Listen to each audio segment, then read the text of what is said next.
It's not good to get into spiritual academics. Spiritual process should never become an academic subject. Unfortunately, it has become for a lot of people. So, I want you to relate this question to yourself. Do not use these things because it becomes an academic subject now. You're assuming there is a karmic body, you're assuming you have a mind. No, I'm saying, you don't really know, isn't it? Okay, if you have a mind, you must be able to locate it, isn't it? Can you locate it? Can you locate where your mind is? Then you don't know whether it is there or not.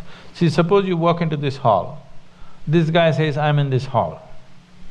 You look everywhere, you go behind this pillar, post, here, there, under this bench, everything.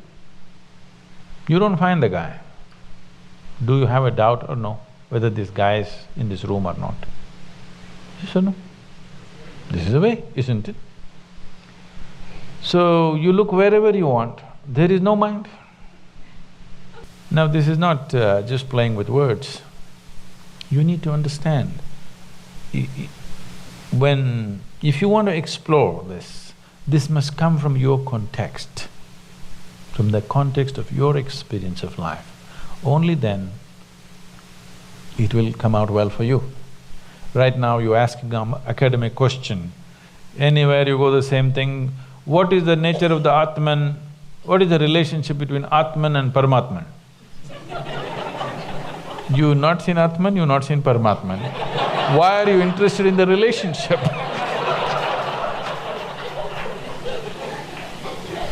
Atman, Paramatman means, for those of you who do not know, this is a common terminology in India. This means the soul and God. What's the relationship? You've not seen both. How do you know they have a relationship? Maybe they're divorced. If you look at the quality of life people are living, probably they're divorced, isn't it? So, don't go into academics of spirituality. Spirituality is not an academic process. It has to be an experiential longing to know. So, what you're trying to ask is, what is the impact of my past on my present working of my mind? You tell me, can your mind function without memory? If I wipe out all your memory, would you have a thought? You have to build new memory, otherwise there will be no thought, isn't it? So that's a relationship. Without one, the other cannot exist. It's only because of the karmic memory, the mind is functioning. If there's no memory, how would it function? It wouldn't function for a moment. So if you have some esoteric idea of karma, drop that. Karma means just the residual impact of all the actions you have performed in your body, in your mind, in your emotions, in your energies. The residual imprint of that. So that is the karma. So without that memory, your mind couldn't even function, there's no such thing. It is from that this is all coming. Another way of looking at it is, there is no such thing as mind, there is just karma. There is a discriminatory buddhi, which is not mind. There is a discriminatory intellect. And there is karma, there is really no mind. There is a huge mass of memory. With a certain discretion, you can pick what you want. But if you don't have the discretion, they just run right within yourself all the time. This is all that's happening. This is all that's happening with people because the discriminatory mind or the intellect has not been sufficiently developed or applied to, the past memory is running right. All the time it's going on. What happened 10 years ago is still bothering people because it's just going on.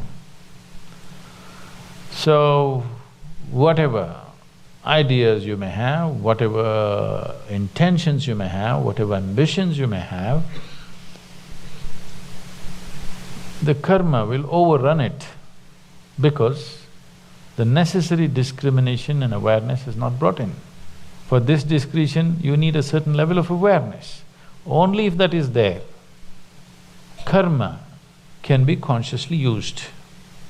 Memory is not a bad thing. Whatever the memory is, whatever the